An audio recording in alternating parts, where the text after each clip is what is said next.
Thank you for plugging into this Family Life News podcast, streaming issues-driven, family-focused news.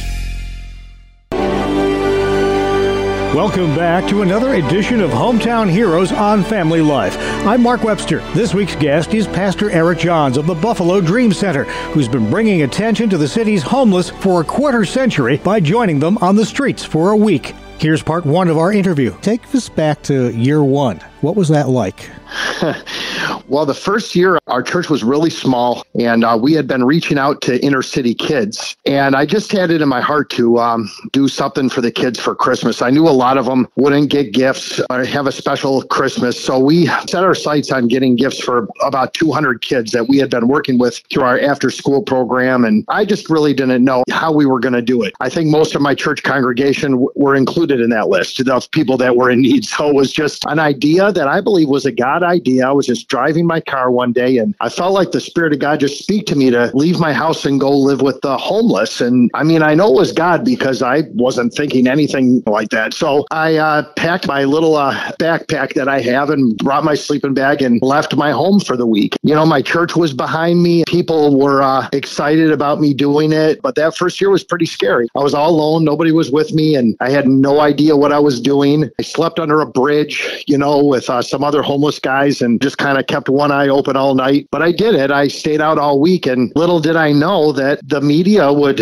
really catch on to it the way that they did. And our little church ended up being the top story on the news all week long. And front page of the newspaper, we did several radio spots about the need that we had in the city of Buffalo. And some money came in and donations were given. And we were able to give gifts to just about 200 kids, brand new wrapped toys for them. And for our church back then, that was a huge thing, you know, for us to be able to accomplish that. But now 25 years later, it's just grown so much. It's just amazing for me to see what has happened over the past 25 years. We are now giving gifts to somewhere between 4,000 and 5,000 kids every Christmas. And we're also giving food to families. So we've added food to the whole thing and we're giving out groceries and turkeys and food to this year. We're projected to do about 3,500 families. So what started out very little has grown. And it's not just the Dream Center. We're spearheading it. And I still live out on the street with the homeless every year. And it's our vision, but a lot of other churches and organizations and businesses have come alongside of us. And so really it's a joint effort with a lot of people in the Western New York area that pitch in and help and are a part of the team. It's just great to be a part of something that impacts so many lives every Christmas season. Can't help but wonder, 25 years down the road, what impact has it had on you personally? Really a great impact. This will be my last year. I'm passing the baton to my sons who were not even born the first years I did it. One's 20, one's about to be 20.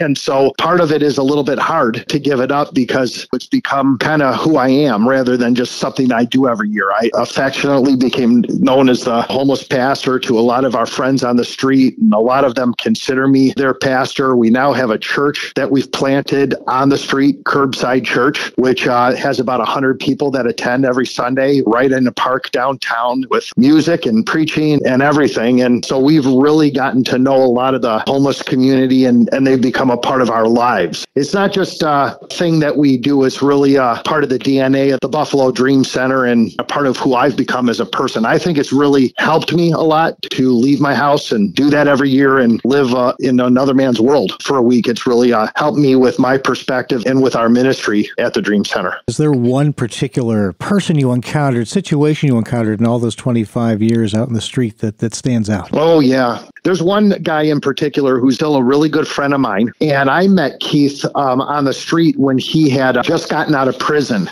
And so he had been out of prison only about 2 weeks. I found all this out later, but I had seen him walking around the area of the church. He always wore the same jacket and walked with a stick, like kind of like a cane to help him walk. I just walked up to him one day and I said, "Sir, I see you around." I said, "I just want to pray for you." And he looked at me and he said, "I know who you are." He said, "You're that preacher from the church." He said, "Don't pray for me because it's too late for me. I'm going to hell." I just reached out to him, hugged him, prayed with him, just anyway. And he eventually started coming and visiting our church. He was one of the first guys that I reached out to. He's not homeless anymore. He's got an apartment, a place to live. He became a part of our church and a part of my family and a really good friend. But the very first year I decided to live on the street for a week, he was the only one in my church who was against the idea. He said, Pastor, you're not a fighter. You're not from the street. You have no idea. It's dangerous out on the streets. He had been homeless. And so instead of fighting with me about it, he decided that first year to go out with me. I was alone at night when I was under the bridge. He wouldn't do that part. But for the rest of the time, he was with me out on the street, showing me the ropes and protecting me year after year until he really just physically couldn't do it anymore. It was him and I.